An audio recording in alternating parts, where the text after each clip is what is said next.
Hello dear student, मेरी YouTube channel में आप सभी का स्वागत है। आज के इस वीडियो में हम स्टार्ट करने वाले हैं एनसीईआरटी क्लास 12 मैथमेटिक्स का चैप्टर नंबर 1, जिसका नाम है रिलेशंस एंड फंक्शन। आज के इस वीडियो लेक्चर के हमारे टॉपिक रहने वाले हैं Cartesian product, relation, domain, codomain range, function and types of relation. इतने टॉपिक हमको आज के इस वीडियो लेक्चर में कंप्लीट करने हैं। अब ये सब समझने के लिए हमको ऑर्डर पेयर के बारे में पता होना चाहिए। ऑर्डर पेयर क्या है? तो एक नोटेशन है। कैसा नोटेशन?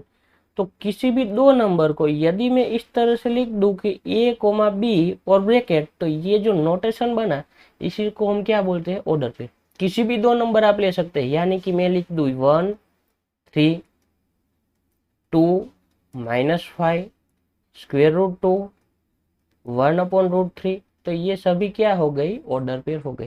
अब इसको ऑर्डर पेयर क्यों बोलते हैं? क्योंकि यहाँ पे दो एलिमेंट साथ में आते हैं और ऑर्डर का महत्व है, यानी कि 1 3 एंड 3 1 दोनों इक्वल नहीं है, इसीलिए हम इसको क्या बोलते हैं? ऑर्डर पेयर बोलते हैं। अब बात आती है कार्टेशियन प्रोडक्ट की। तो जो कार्टेशियन प्रोडक्ट है वो किसके बीच डिफाइन किया जाता है? तो सेट्स के बीच में डिफाइन किया जाता है। आप कितने भी सेट ले सकते हो, पर हम कितने सेट लेंगे? दो, क्योंकि हमें दो सेट के बीच में ही बात करनी है। तो कार्टेशियन प्रोडक्ट है वो किसके बीच डिफाइन किया जाता है? तो सेट्स के बीच में। हम कितने सेट्स के बीच में डिफाइन करेंगे? तो दो सेट्स के बीच में डिफाइन करेंगे। वो दोनों के दोनों सेट कैसे होने चाहिए? तो नॉन एम्प्टी सेट होने चाहिए। कैसे होने चाहिए? नॉन एम्प्टी सेट होने चाहिए। तो अब कुल मिला के बात यह हुई कि कार्टेशियन प्रोडक्ट जो है वो दो नॉन एम्प्टी सेट के बीच में हम डिफाइन करेंगे। तो इसके लिए सबसे पहले एक सेट में ले लेता हूँ ए, दूसरा सेट ले लेता हूँ बी। ए में मैं तीन एलिमेंट लेता हूँ 1 2 एंड 3। बी में तीन एलिमेंट लेता हूँ 4 5 एंड 6। अब ये दोनों सेट के बीच कार्टेशियन प्रोडक्ट हम डिफाइन करेंगे। तो कार्टेशियन प्रोडक्ट जो है उसका नोटेशन क्या है? तो ए क्रॉस बी वाला नोटेशन है। अब ए क्रॉस बी वाला है तो इसमें कैसे एलिमेंट आएंगे? तो फर्स्ट वाला एलिमेंट जो है ए का, दूसरा वाला से बी का, और ऐसी जो ऑर्डर पेयर बनेगी, ऐसी सभी ऑर्डर पेयर का जो सेट बनेगा उसको हम क्या बोलेंगे? ए एंड बी का कार्टेशियन प्रोडक्ट। फिर से बोलता हूँ, ऑर्डर पेयर में फर्स्ट वाला एलिमेंट कहाँ से लेना है? सेट ए में से। दूसरा वाला एलिमेंट कहाँ से लेना है? सेट बी में से। यानी कि ऑर्डर पेयर ए बी, जहाँ पे ए जो है वो सेट ए से आएगा, बी जो है सेट बी से आएगा, ऐसी सभी ऑर्डर पेयर का जो सेट है उसको हम क्या बोलते हैं? Cartesian product of A and B बोलते हैं। अब यहाँ पे मुझे कार्टेशियन प्रोडक्ट निकालना है, तो मैं कैसे निकालूंगा? तो मैं लिखूंगा ए क्रॉस बी। अब फर्स्ट वाला एलिमेंट कहाँ से लेना है? सेट ए में से। तो यहाँ पे एक एलिमेंट क्या है? 1 है। दूसरा वाला कहाँ से लेना है? सेट बी में से। तो यहाँ पे क्या है? 4। तो 1 के साथ 4 लिया। अब दूसरी बात, सभी ऑर्डर पे लेने हैं, यानी कि 1 के साथ 4 आ गया, फिर क्या आएगा? 1 के साथ 5। तो फर्स्ट वाला सेट ए में से, दूसरा वाला सेट बी में से। 1 के साथ क्या आएगा? 6, क्योंकि फर्स्ट वाला जो है वो कहाँ से लेना है? सेट ए में से, दूसरा वाला बी में से। अब 1 के साथ 4 5 6 तीनों आ गए, तो अब कुछ भी बचता नहीं है। अब बात आती है 2 की। तो 2 के साथ क्या आएगा? तो 2 के साथ आएगा 4, फिर 2 के साथ क्या आएगा? 5, और फिर 2 के साथ क्या आएगा? 6। अब इसी तरह 2 के साथ 4 ले लिया, 5 ले लिया, 6 ले लिया, तो अब क्या आएगा? 3। तो 3 के साथ क्या आएगा? 4। 3 के साथ क्या आएगा? 5, और 3 के साथ क्या आएगा? 6। तो ये सभी ऑर्डर पेयर आ गई। इसके अलावा कोई भी ऑर्डर पेयर आप नहीं लिखा सकते जिसमें फर्स्ट वाले में सेट ए में से हो और दूसरा वाला सेट बी में से हो। तो इसी को हम क्या बोलते हैं? कार्टेशियन प्रोडक्ट बोलते हैं। तो आप 3 सेट के बीच में भी निकाल सकते हैं, 4 सेट के बीच में भी निकाल सकते हैं, कितने सारे सेट के बीच में भी निकाल सकते हैं। पर यहाँ पे हमको कितने सेट की जरूरत थी? 2 सेट की। तो हम कितने सेट के बीच में कार्टेशियन प्रोडक्ट निकाले? दो सेट के बीच कार्टेशियन प्रोडक्ट निकालेंगे। अब आगे बढ़ते हैं। अब बात आती है रिलेशन की। तो ये जो रिलेशन है वो हमें अच्छे से समझना है, क्योंकि हमारे चैप्टर का नाम ही है रिलेशन एंड फंक्शन। और ये जो फंक्शन है ये एक टाइप का रिलेशन ही है, और उसमें एक कंडीशन अप्लाई कर दी कि ये कंडीशन का पालन करता हुआ रिलेशन, इसको हम क्या बोलते हैं? फंक्शन। तो पहले हम बात करते हैं रिलेशन की। रियल लाइफ में जो रिलेशन होते हैं वो किसके बीच में होते हैं? तो दो व्यक्तियों के बीच में होते हैं। तो यहाँ पे जो रिलेशन हो गए वो किसके बीच में हो गए, तो यहाँ पे देखो 1 2 3 एंड 4 5 6 जो सेट हमने लिए थे उसके एलिमेंट के बीच में हो गए। यानी कि 1 को 4 के साथ रिलेशन है कि नहीं, 1 को 5 के साथ रिलेशन है कि नहीं, 1 को 6 के साथ रिलेशन है कि नहीं। तो सबसे पहली बात मैंने क्या बोली कि रियल लाइफ में जो रिलेशन है वो किसके बीच में हो गए, दो व्यक्तियों के बीच में। तो यहाँ पे जो मैथमेटिक्स में हम रिलेशन पढ़ने वाले हैं वो किसके बीच में पढ़ने वाले हैं, दो सेट्स के एलिमेंट्स के बीच में पढ़ने वाले हैं। फिर से बोलता हूँ, दो सेट्स के एलिमेंट्स के बीच में कुछ ना कुछ रिलेशन होगा। अब वो क्या रिलेशन होगा तो हम डिफाइन करेंगे समझने के लिए। यहाँ पे मैं आपको 6 रिलेशन डिफाइन करके बताता हूँ। तो सबसे पहले मैंने क्या ले लिया, सेट ए लिया, दूसरा सेट लिया बी। अब दूसरी बात, रिलेशन जो है वो एक सेट से दूसरी सेट की ओर डिफाइन करना है, यानी कि ए से लेके बी तक रिलेशन डिफाइन करना है। और वो जो रिलेशन हम डिफाइन करेंगे फर्स्ट वाला, उसको हम क्या नाम देंगे, R1। तो relation R1 from set A to B. तो ये हो गया हमारा एक नोटेशन कि relation R1 from set A to set B. अब मैथमेटिक्स में यहाँ पे क्या है, नंबर्स है हमारे पास। तो नंबर्स के बीच में रिलेशन कैसे होते हैं, लेस देन का होता है, ग्रेटर देन का होता है, लेस देन इक्वल टू का होता है, ग्रेटर देन इक्वल टू का होता है, इक्वल टू का होता है, और इस तरह से कई सारे आप रिलेशन डिफाइन कर सकते हो। तो यहाँ पे समझने के लिए जो R1 जो है रिलेशन, वो मैं कैसा लेता हूँ, लेस देन का।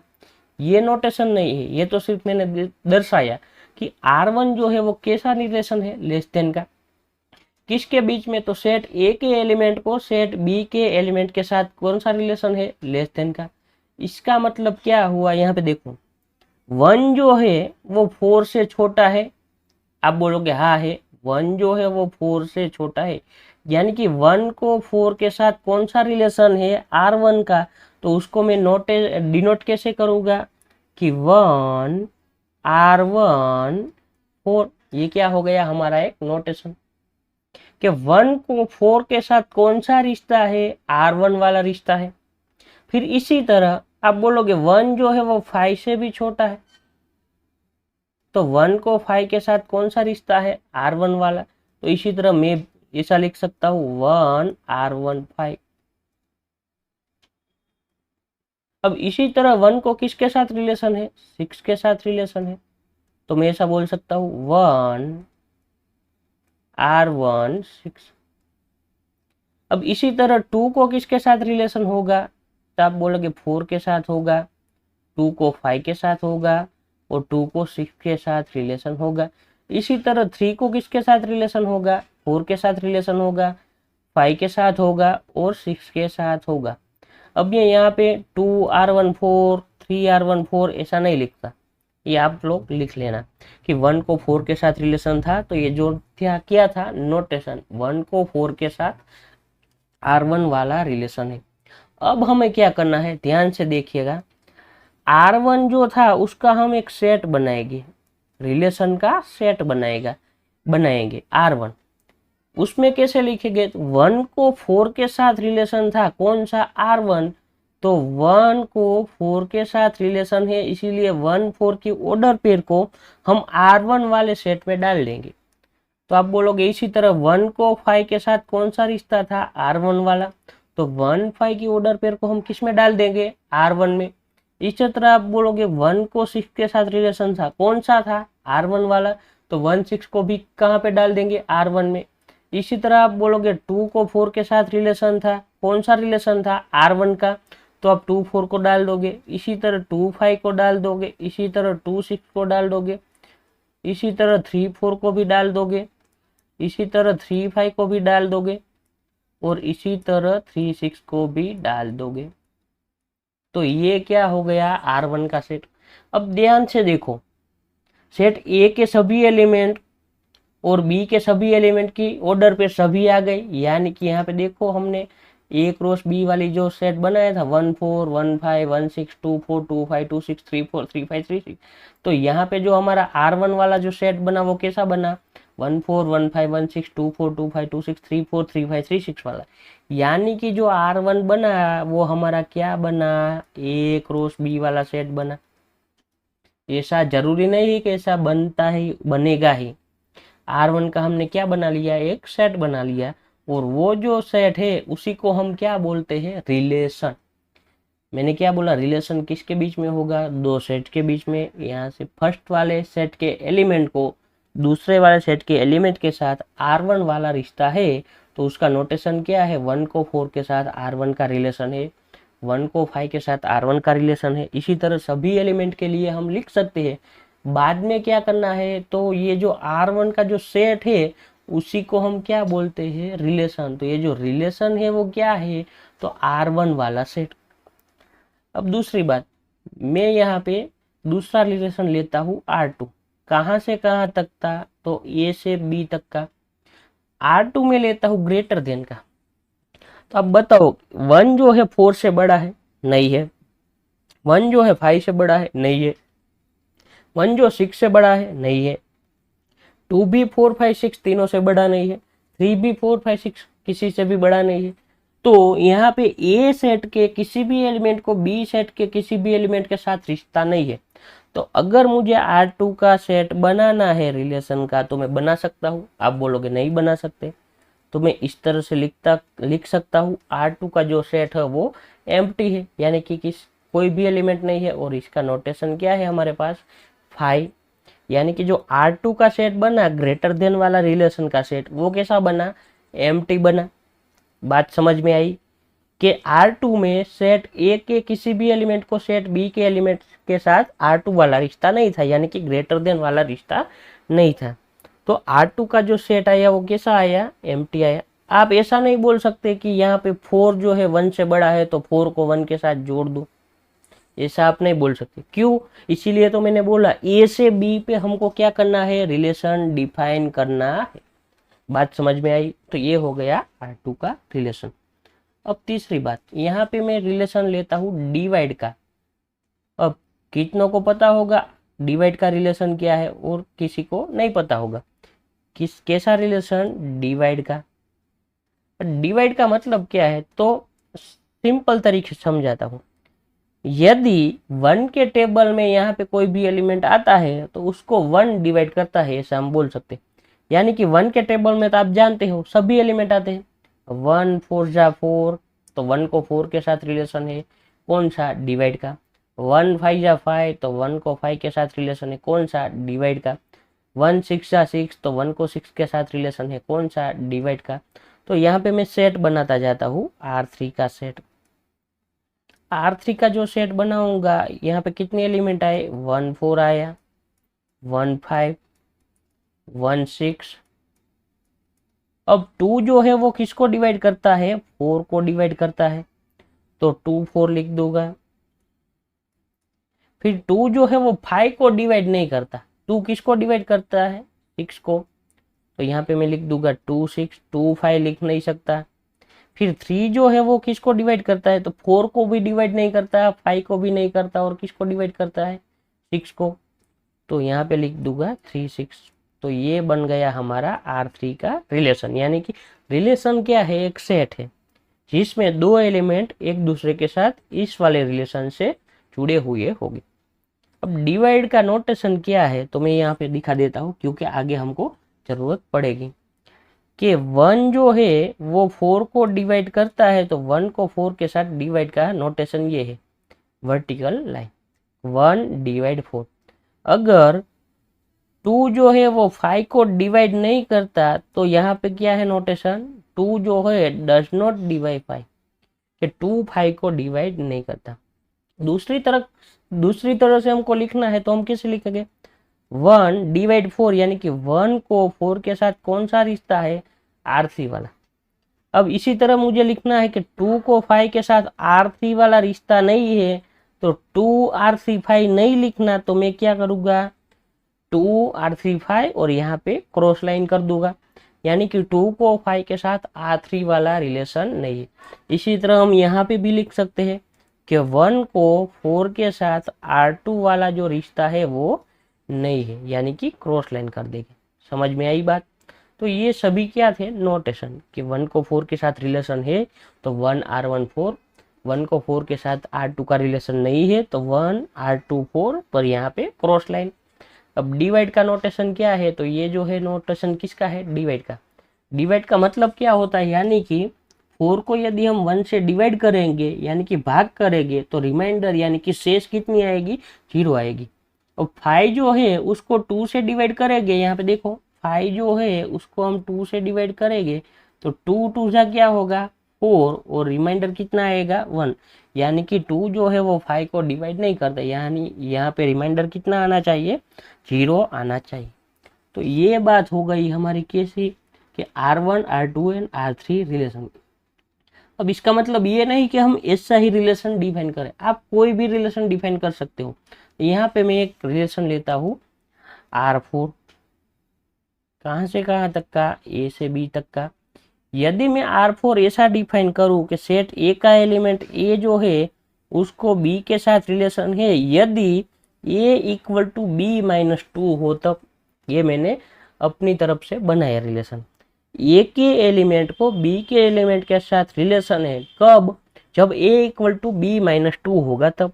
तो यहाँ पे देखो समझने वाली बात है, B में से 2 बात करने पे A आता है, तो A को B के साथ रिलेशन है। यानी कि इस तरह से फिर से लिखता हूं कि A R4 B if A equal to B-2, ये मैंने रिलेशन डिफाइन किया R4 कि A को B के साथ R4 वाला रिलेशन है, पर कब, यदि A इक्वल टू B-2 हो तब। अब यहाँ पे देखो हमें करना क्या है, B जो है वो कहाँ से लेना है, सेट B में से। 4 में से कितने सब्सट्रैक्ट करने हैं, 2। 4 में से 2 सब्सट्रैक्ट करने से क्या आता है, 2 आता है, और 2 यहाँ पे है, तो यहाँ पे 2 को 4 के साथ रिलेशन है। लिख सकता हूँ कि नहीं लिख सकता, फिर से देखो B में से कितने सब्सट्रैक्ट किए, 2, तो 4 में से 2 सब्सट्रैक्ट किए, क्या मिला, 2, तो ये जो है वो कहाँ से आना चाहिए, सेट A में से। 2 को 4 के साथ रिलेशन है। अब 5 में से 2 सब्सट्रैक्ट करो तो क्या आएगा, 3 आएगा, तो आप बोलोगे 3 को 5 के साथ रिलेशन है।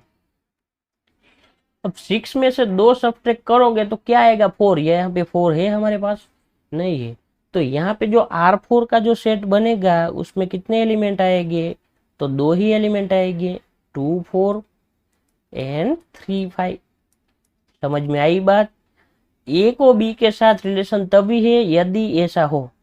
1 के लिए मैं इस तरह से लिख सकता हूँ, यहाँ पे कोई भी एलिमेंट ऐसा है जिसमें तो 2 सब्ट्रैक्ट करने के बाद 1 आता है, नहीं आता। 4 में से 2 सब्ट्रैक्ट करने के बाद क्या आता है, 2। 5 में से 2 सब्ट्रैक्ट करने के बाद क्या आता है, 3। तो 2 को 4 के साथ रिलेशन है, 3 को 5 के साथ रिलेशन। तो ये हो गया R4। इसी तरह मैं बना लेता हूँ R5। R5 में रिलेशन लेता हूँ स्क्वायर रूट का, यानी कि A को B के साथ रिलेशन है, कब, तो A equal to square root B होता है तब, if A equal to square root B। अब यहाँ पे देखो 4 का स्क्वायर रूट निकालो तो कितना निकलेगा, आप बोलोगे 2 निकलेगा, तो 2 को 4 के साथ रिलेशन है। और 5 का स्क्वायर रूट निकल के 1 2 3 में से कोई आता है, नहीं आता। 6 का निकालने के बाद यहाँ पे कोई आता है, नहीं आता। तो R5 का जो सेट बनेगा उसमें कितने एलिमेंट आएंगे, एक ही, 2 4 वाला, क्योंकि 2 को 4 के साथ स्क्वायर रूट वाला रिलेशन है। इसी तरह आप यहाँ पे R6 का बना सकते हो, A से B का relation, A equal to B-3। अब क्या करना है, 3 सब्ट्रैक्ट करना है। 4 में से 3 सब्ट्रैक्ट करोगे तो क्या आएगा, 1, तो 1 को 5 के 4 के साथ रिलेशन है। 5 में से 3 सब्ट्रैक्ट करोगे तो क्या आएगा, 2, तो 2 को 5 के साथ रिलेशन है।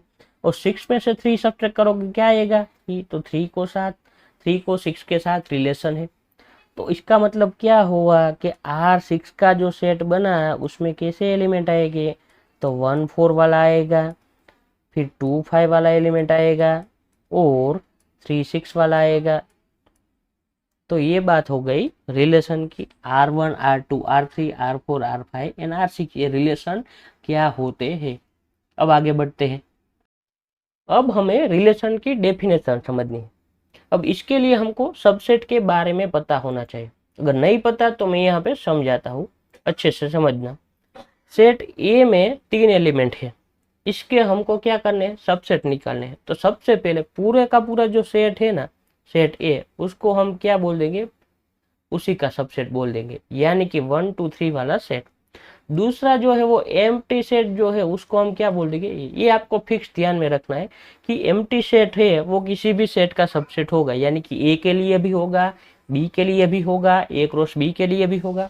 दूसरा क्या होगा, जो सेट है वो खुद ही अपना सबसेट होगा, यानी कि ए जो है वो ए का सबसेट होगा। ये दो तो फिक्स हो गए सभी में। बी के लिए बी और फाई जो है वो सबसेट हो गए। ए क्रॉस बी के लिए ए क्रॉस बी एंड फाई दो सबसेट हो गए। क्या हो गए, ए क्रॉस बी एंड फाई, ये दो सबसेट हो गए। तो ये बात खत्म हो गई। अब दूसरे के इसके अलावा कैसे सबसेट बनाने हैं, तो सबसेट का मतलब कि इसी सेट के एलिमेंट का यूज करके हमको सेट बनाना है। यानी कि 1 का सेट बना लूं तो ये क्या हो गया, सिंगलटन 1।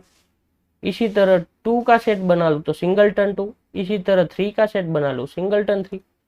1 2 3 ले लिया, अब क्या बन सकता है, तो 1 के साथ 2 ले सकता हूँ तो 1 2 वाला सेट बना दिया। 1 के साथ 3 ले सकता हूँ तो 1 3 वाला सेट बना दिया।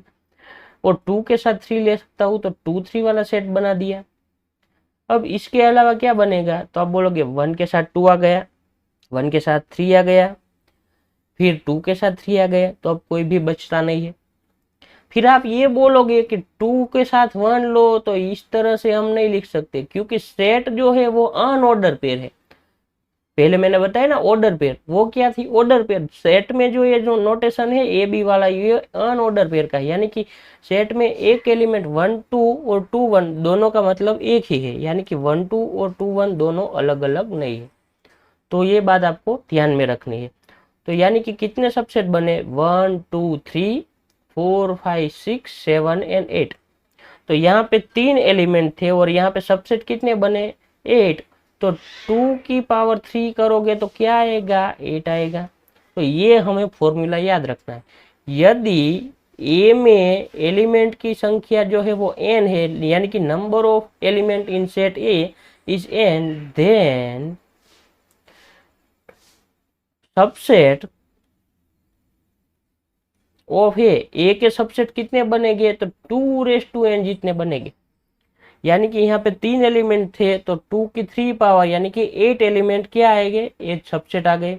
तो यदि ए में n एलिमेंट है तो सबसेट कितने बनेंगे, ए के 2 की पावर n जितने बनेंगे। अब यहाँ पे देखो, ए में कितने एलिमेंट थे, 3 एलिमेंट थे। बी में कितने थे, 3 थे। तो ए क्रॉस बी में कितने आए, तो 3 इंटू 3 यानी कि 9 एलिमेंट आए। तो if number of A equal to m, number of b equal to n, then number of a cross b है, यानी कि a क्रॉस b में कितने एलिमेंट आएंगे, तो m इंटू n जितने आएंगे। यानी कि इसका और इसका गुणाकार करना है, यानी कि मल्टीप्लिकेशन करना है। तो 3 इंटू 3 कितने एलिमेंट आए, a क्रॉस b में 9। अब मैं आपको बोलूं कि इसके सबसेट निकालने हैं तो कैसे निकालोगे, तो एक तो ये फिक्स हो गया, दूसरा 5 फिक्स हो गया। फिर आप अलग अलग से बना सकते हो, 1 4 वाला, यहाँ पे नहीं बनाना, यहाँ पे मेरे पास जगह नहीं है इसीलिए बनाता हूँ। 1 4 वाला, 1 5 वाला, इसी तरह सभी सिंगलटन। फिर 1 4 को 1 5 के साथ लूँगा, फिर 1 4 को 1 6 के साथ लूँगा। तो इस ऐसे कितने आप सबसेट बना सकते हो, तो आप इसके 2 की पावर 9 जितने सबसेट बना सकते हो। कितने बना सकते हो, 2 की पावर 9 जितने सबसेट बना सकते हो। किसके, ए क्रॉस बी के। अब आगे बढ़ते हैं, रिलेशन की डेफिनेशन हमको समझनी। तो यहाँ पे देखो, रिलेशन जो लिया हमने उसमें फर्स्ट वाला एलिमेंट कहाँ से लिया, ए से।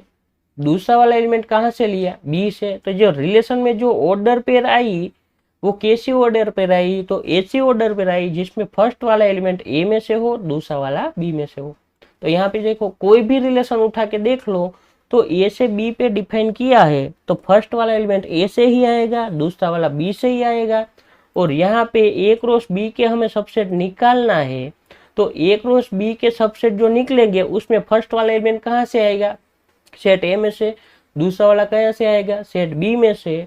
यानी कि जो R1 R2 R3 R4 R5 R6 ये सभी हमने निकाला, क्या निकाला, R1, R2, R3 up to R6, ये सभी किसके सबसेट हो गए, ए क्रॉस बी के सबसेट हो गए। और स्टैंडर्ड नोटेशन क्या है, सबसेट और इक्वल टू है। क्यों, क्योंकि यहाँ पे देखो R1 वाला जो था वो पूरा का पूरा सेट ए क्रॉस बी आ गया, और R2 वाला जो था वो क्या आ गया, एम्प्टी आ गया, और उसके अलावा जो है वो कैसे आ गए, बाकी के सबसेट आ गए। जिस तरह हमने यहाँ पे देखा कि एक पूरा का पूरा सेट, एक एम्प्टी सेट, और इस तरह के सभी सबसेट। तो ऐसे कितने बनेंगे, 2:9। और ये जो R1 से लेके R6 जो आएंगे वो किसके सबसेट हो गए, ए क्रॉस बी के। तो हमारी रिलेशन की डेफिनेशन क्या बनेगी, तो रिलेशन की डेफिनेशन ये बनेगी कि for two non empty set A and B, यानी कि A and B non empty set के लिए एवरी सबसेट, कैसे, every subset of A cross B is said to be relation R from A to B। इसके सभी subset को क्या बोलेंगे, रिलेशन बोलेंगे। तो आप बोलोगे यहाँ पे तो हमने 6 ही डिफाइन किया, तो आप 2:9 जितने रिलेशन बना सकते हो। 2 की पावर 9 यानी कि 2 इंटू 2 इंटू 2 कितनी बार करना है, 9 बार करना है। और इसका जो मल्टीप्लीकेशन आता है उतने सबसेट और उतने रिलेशन बना सकते हो। तो रिलेशन की डेफिनेशन क्या हुई, बात समझ में आई कि दो non empty set A and B के लिए every subset of A cross B is said to B relation R from A to B. सभी सबसेट को हम क्या बोलेंगे, रिलेशन बोलेंगे। तो आप बोलेंगे यहाँ पे तो हमने इस तरह से डिफाइन किया, पर यदि आप ऐसा बोलो कि मुझे R7 का रिलेशन लेना है, कैसा लेना है, तो यहाँ पे 3 जो है उसको 5 के साथ रिलेशन है और किसी के साथ रिलेशन नहीं है।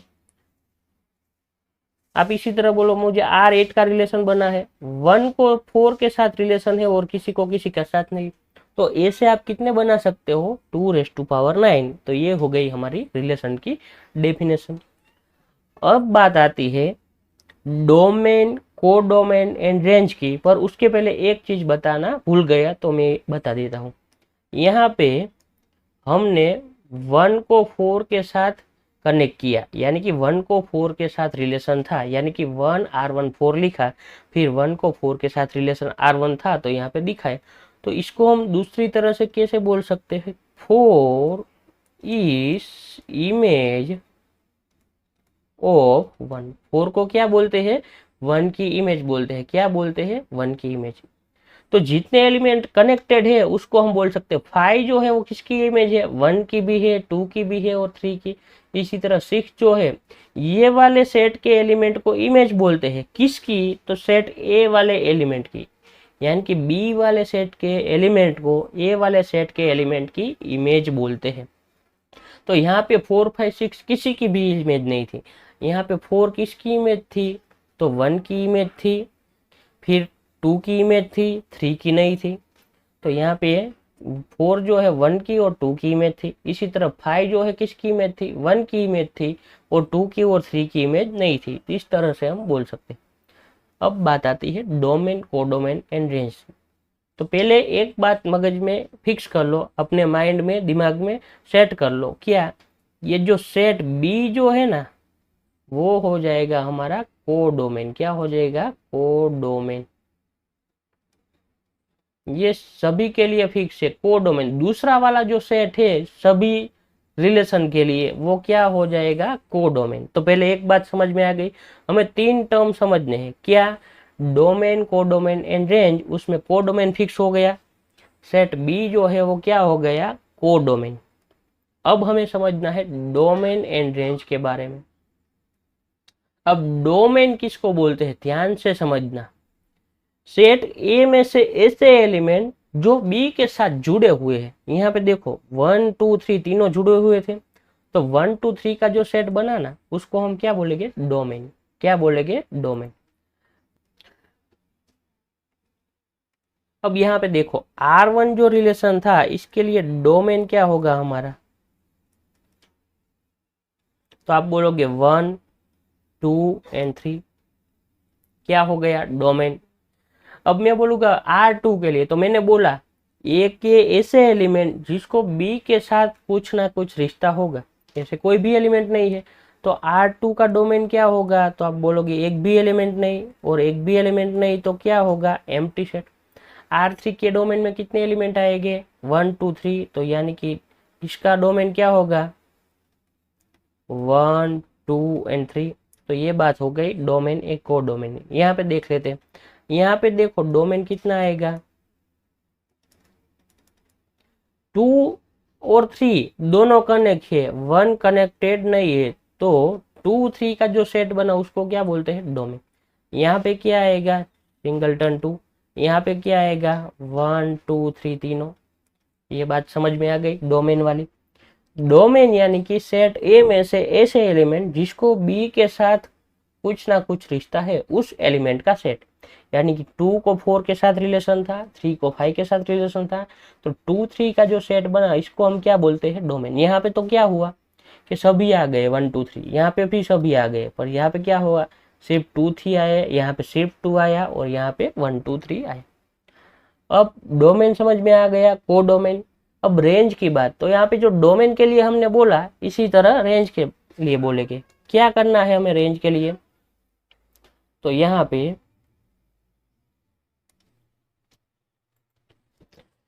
बी के एलिमेंट जो ए के साथ कनेक्टेड हो, यानी कि यहाँ पे क्या था 4 5 6, तो रेंज क्या आ जाएगा 4 5 एंड 6, इसको हम क्या बोलेंगे, रेंज।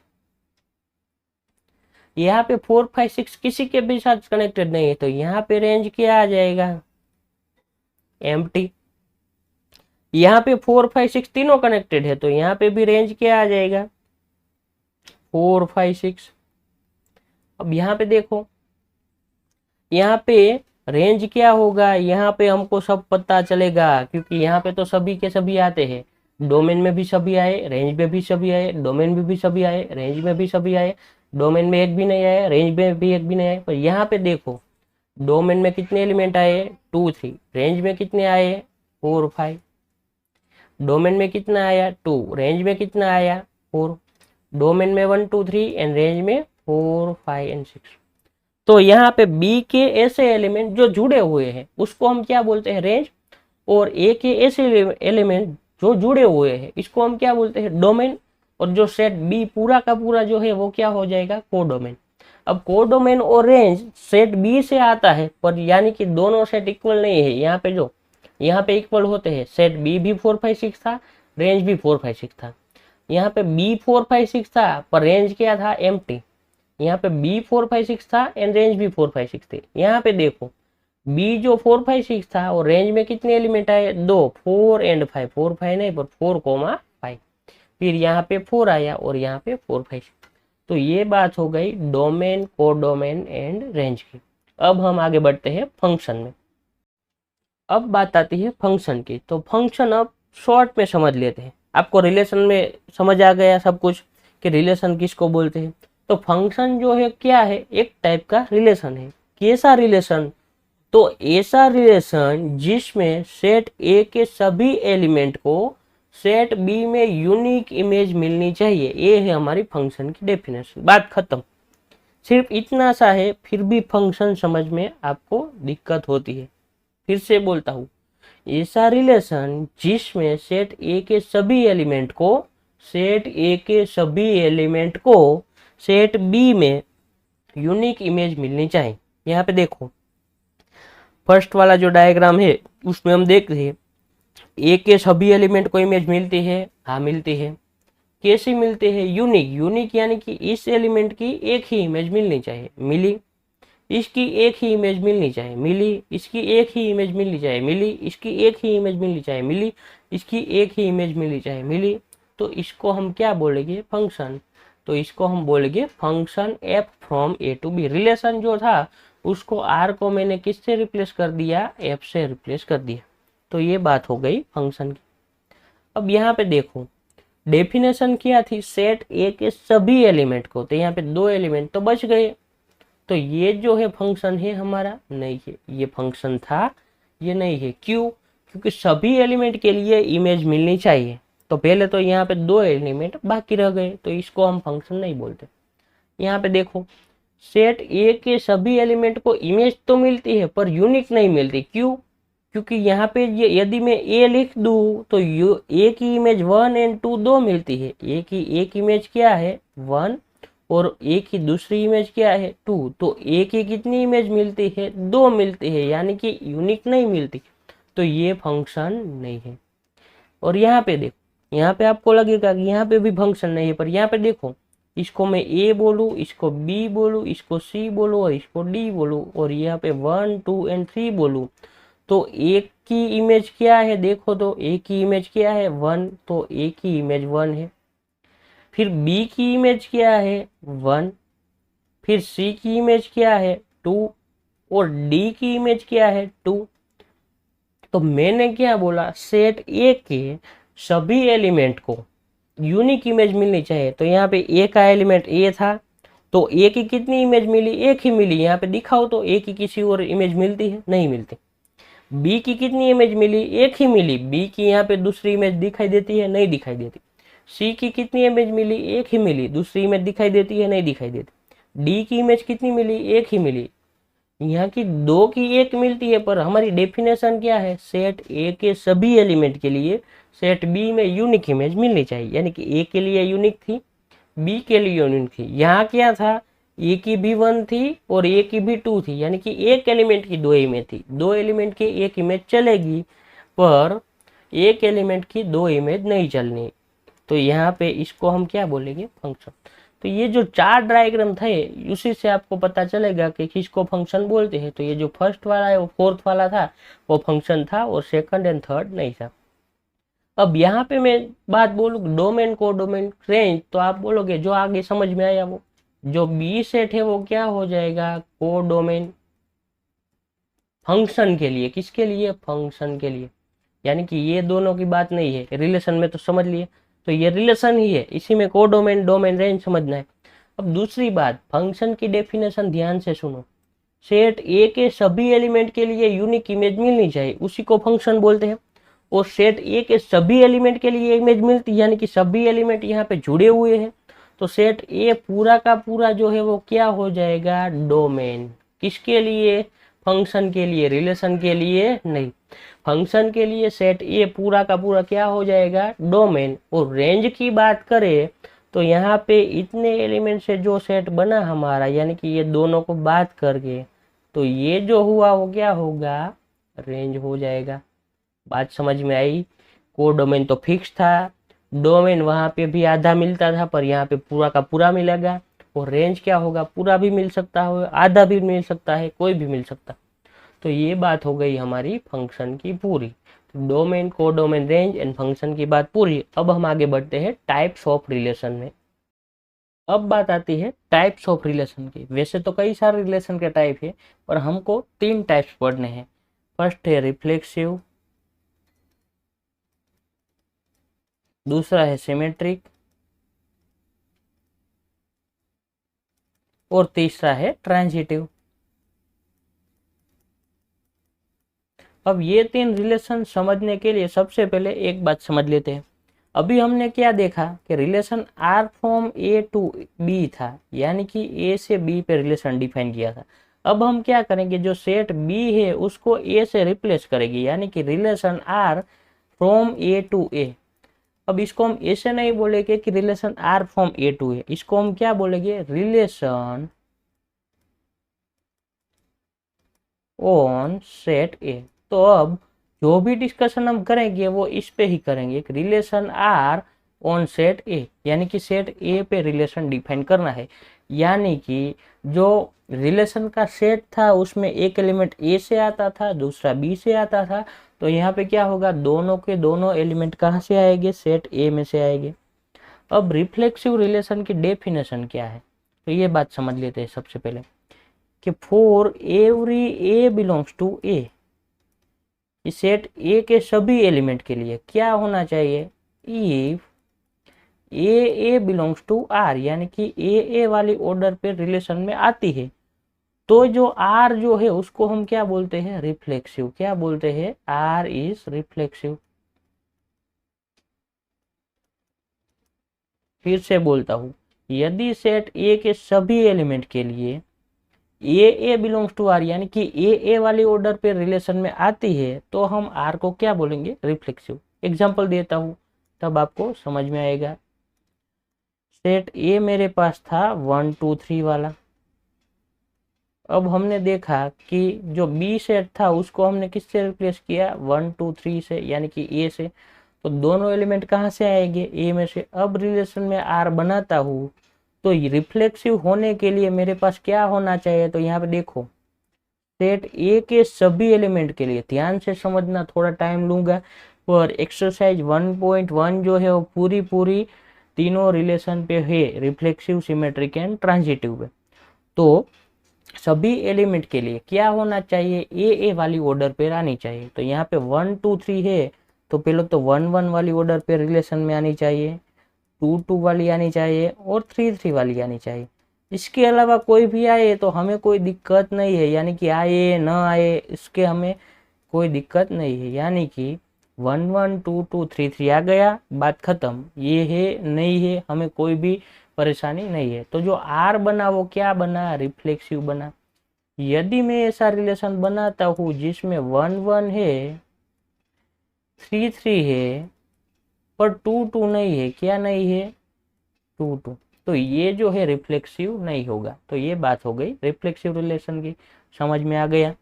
सेट ए सा, तो ए सेट के सभी एलिमेंट के लिए क्या होना चाहिए, ए बिलोंग्स टू आर होना चाहिए, यानी कि 1 1 होना चाहिए, 2 2 होना चाहिए, 3 3 होना चाहिए। ये है, बाकी है कि नहीं है हमें कोई परेशानी नहीं है। अगर मैं हटा दूं रिलेशन आर में से ऐसा कि फर्स्ट वाला जो था वो ही बनाता हूँ, 1 1 लिखता हूँ, 2 2 लिखता हूँ, 3 3 लिखता हूँ और 1 2 एंड 1 3 नहीं लिखता, तो ये भी क्या हो गया, रिफ्लेक्सिव रिलेशन हो गया। बात समझ में आई। अब दूसरी बात, अगर इसके अलावा कोई भी नहीं है, यानी कि यहाँ पे जितने एलिमेंट थे उसकी ऑर्डर पे आती है इस टाइप की, तो ये जो रिलेशन था ना उसको आइडेंटिटी रिलेशन बोलते हैं। क्या बोलते हैं, आइडेंटिटी, आइडेंटिटी रिलेशन। पर ये हमारे कोर्स में नहीं है, पर हमको यहाँ पे आया तो मैंने आपको बता दिया। इसको क्या बोलते हैं, आइडेंटिटी रिलेशन। तो ये बात हो गई रिफ्लेक्सिव रिलेशन की। अब बात आती है ट्रांजिटिव रिलेशन की। किसकी बात आती है, ट्रांजिटिव की। सिमेट्रिक की, ट्रांजिटिव तो बाद में आएगा, सिमेट्रिक। अब सिमेट्रिक रिलेशन की डेफिनेशन क्या है, तो for every A B belongs to set A, यानी कि सेट ए के सभी एलिमेंट के लिए क्या होना चाहिए, तो यदि ए को बी के साथ रिलेशन है, यानी कि A B belongs to R है, तो क्या होना चाहिए, B A belongs to R होना चाहिए। एग्जाम्पल लेके समझते हैं तभी आपको अच्छे से समझ में आएगा। यदि ऐसा है तो आर को क्या बोलेंगे, सिमेट्रिक बोलेंगे। क्या बोलेंगे, सिमेट्रिक। यहाँ पे देखो सेट ए तो 1 2 3 वाला, तो यहाँ पे मैं सेट ए नहीं लिखता हूँ, आर रिलेशन बनाता हूँ। 1 2 लिखता हूँ तो क्या होना चाहिए, 2 1 होना चाहिए। 1 3 लिखता हूँ तो क्या होना चाहिए, 3 1 होना चाहिए। फिर 2 3 लिखता हूँ तो क्या होना चाहिए, 3 2 होना चाहिए। ऐसा नहीं कि सभी एलिमेंट आने चाहिए, यहाँ पे भले लिखा हो, यहाँ पे मैं आर बनाता हूँ कि 1 2 है एंड 2 1 है, तो ये जो रिश्ता बना हमारा आर वाला, तो ये क्या हो गया, सिमेट्रिक। क्यों, क्योंकि for every A b belong to A के लिए यदि ऐसा है तो ऐसा होना चाहिए। तो यहाँ पे देखो 1 को 2 के साथ रिश्ता था तो 2 को 1 के साथ रिश्ता होना चाहिए, यदि है तो ये क्या हो गया, सिमेट्रिक रिलेशन हो गया। और उसी का सेट जो फर्स्ट वाला लिया था 1 1 आइडेंटिटी वाला, वही ले लेते हैं। अब देखो तो यहाँ 1 को 1 के साथ है तो उसका उल्टा यही होगा ना, तो आ गया। 2 को 2 के साथ है उसका उल्टा यही होगा, आ गया। 3 को 3 के साथ है उसका उल्टा यही होगा, आ गया। तो ये भी क्या होगा, सिमेट्रिक। यदि आर में 1 2 है, देखना ध्यान से, फिर 2 3 है एंड 2 1 है। अब यहाँ पे समझने वाली बात है, 1 2 है तो क्या होना चाहिए, 2 1, तो आप बोलोगे है, पर यहाँ पे 2 3 है पर 3 2 नहीं है, तो ये जो है वो सिमेट्रिक नहीं है। सभी के लिए होना चाहिए। ये जो एवरी था ना वो इसके लिए था, सभी एलिमेंट के लिए। अगर यदि ऐसा है तो ऐसा होना चाहिए, यानी कि 1 2 है तो 2 1 होना चाहिए, है 2 3 है तो 3 2 होना चाहिए, नहीं है तो ये जो है वो सिमेट्रिक रिलेशन नहीं है। तो ये बात हो गई सिमेट्रिक की। अब बात आती है ट्रांजिटिव रिलेशन की। तो ट्रांजिटिव थोड़ा बहुत टफ है, बहुत ज्यादा नहीं, थोड़ा बहुत। For every A B C belongs to A, set A के 3 एलिमेंट के लिए यदि ए को बी के साथ रिलेशन है, बी को सी के साथ रिलेशन है, तब क्या होना चाहिए, ए को सी के साथ रिलेशन होना चाहिए। और यदि ऐसा है तो हम क्या बोलेंगे, आर इज ट्रांजिटिव। फिर से बोलता हूं, यदि ए को बी के साथ रिलेशन है, बी को सी के साथ रिलेशन है, तो ए को सी के साथ रिलेशन होना चाहिए। अब यहाँ पे एक एक्सेप्शन केस है, वो मैं आपको समझाने की ट्राई करता हूँ। यदि ये वाला है हमारे पास और ये वाला नहीं है, यानी कि ये जो एलिमेंट है वो यहाँ आना चाहिए। यदि ये है और ये नहीं है तो हमें ये चेक नहीं करना। क्या नहीं करना, चेक नहीं करना। तो क्या करना है, सीधा ट्रांजिटिव बोल देना है। क्या बोल देना है, सीधा ट्रांजिटिव बोल देना है, डायरेक्ट। समझ में आई बात कि ए को बी के साथ रिलेशन है, बी को सी के साथ रिश्ता नहीं है, तो हमें आगे नहीं बढ़ना। ये क्या कहता है ट्रांजिटिव वाला, ये दो हो और ये होना चाहिए। अगर ये दोनों है और ये नहीं है तो हम बोलेंगे ट्रांजिटिव नहीं है। यानी कि A B belongs to R है यदि, and B C belongs to R है, पर ए सी जो है वो आर में नहीं है, तो ट्रांजिटिव नहीं है। समझ में आई बात। अब यहाँ पे एक एग्जांपल ले लेते हैं। सेट ये तो 1 2 3 था, अब रिलेशन में आर बनाता हूँ। यहाँ पे देखो 1 1 वाला, फर्स्ट आइडेंटिटी वाला, तो यहाँ पे सभी के लिए होगा ही। क्यों, क्योंकि 1 को 1 के साथ रिलेशन है, 1 को 1 के साथ है तो 1 को 1 के साथ होना चाहिए। यानी कि ए और सभी ए हो गया। ए को बी के साथ है, बी को सी के साथ है, तो ए को सी के साथ होना चाहिए। ए को बी के साथ है, बी को सी के साथ है और ए को सी के साथ होना चाहिए। ये तो होगा ही, ये ट्रांजिटिव है। यदि मैं लिखूं आर, उसमें 1 2 लिखता हूँ, 2 3 लिखता हूँ, तो क्या होना चाहिए कि 1 को 2 के साथ रिलेशन है, 2 को सी के साथ रिलेशन है, तो 1 3 होना चाहिए। और यदि ऐसा है तो हम बोलेंगे ट्रांजिटिव। पर सबके लिए चेक करना है। यहाँ पे देखो 1 को 2 के साथ है, 2 के 3 के साथ है, तो 1 को 3 के साथ है, एक चेक हो गया। फिर यहाँ पे देखो 2 को 3 के साथ है, पर 3 वाली यहाँ पे ऑर्डर पेयर नहीं दिखती, तो हमें चेक नहीं करना है और डायरेक्ट बोल देना है ट्रांजिटिव है। फिर यहाँ पे देखो 1 को 3 के साथ है, 3 वाली ऑर्डर पेयर नहीं दिखती, तो हमें चेक नहीं करना, डायरेक्ट बोल देना है ट्रांजिटिव है। फिर से बोलता हूँ, 1 2 के लिए 2 3 था तो 1 3 होना चाहिए था, तो चेक कर लिया। 2 3 के लिए 3 वाली ऑर्डर पेयर होनी चाहिए, नहीं है तो हमें चेक नहीं करना, डायरेक्ट बोल देना है ट्रांजिटिव है। 1 3 के लिए 3 वाली ऑर्डर पेयर है, नहीं है तो चेक नहीं करना, डायरेक्ट बोल देना है ट्रांजिटिव। ये था एक्सेप्शनल केस, यानी कि सभी के लिए इस तरह से चेक करना है। अगर 2 है तो तीसरा होना चाहिए, पर यदि ये दोनों में एक नहीं है तो हमें चेक नहीं करना, डायरेक्ट बोल देना। बात समझ में आई। तो ये था ट्रांजिटिव रिलेशन। अब उसके अलावा 2 और रिलेशन बता देता हूँ। एक तो रिफ्लेक्सिव देखा हमने, सिमेट्रिक देखा, ट्रांजिटिव देखा, आइडेंटिटी देखा। अब जो सबसे पहले हमने रिलेशन की बात की थी, तो ए क्रॉस बी पूरा का पूरा सेट जो रिलेशन आता था, तो यहाँ पे दोनों सेट एक ही है, तो ए क्रॉस ए वाला सेट आएगा। तो ये जो रिलेशन है इसको हम क्या बोलेंगे, यूनिवर्सल रिलेशन बोलेंगे। क्या बोलेंगे, यूनिवर्सल रिलेशन। और एम्प्टी सेट वाला रिलेशन आएगा तो उसको हम क्या बोलेंगे, एम्प्टी रिलेशन ही बोलेंगे। क्या बोलेंगे, एम्प्टी रिलेशन। तो ये दोनों एक्स्ट्रा थे कि ए क्रॉस ए वाला रिलेशन था उसको क्या बोलेंगे, यूनिवर्सल। एम्प्टी वाला था उसको क्या बोलेंगे, एम्प्टी। आइडेंटिटी नहीं आया, और यदि relation reflexive, symmetric and transitive है तो उसको हम क्या बोलेंगे, इक्विवेलेंस रिलेशन बोलेंगे। क्या बोलेंगे, इक्विवेलेंस रिलेशन बोलेंगे। क्या बोलेंगे, इक्विवेलेंस रिलेशन।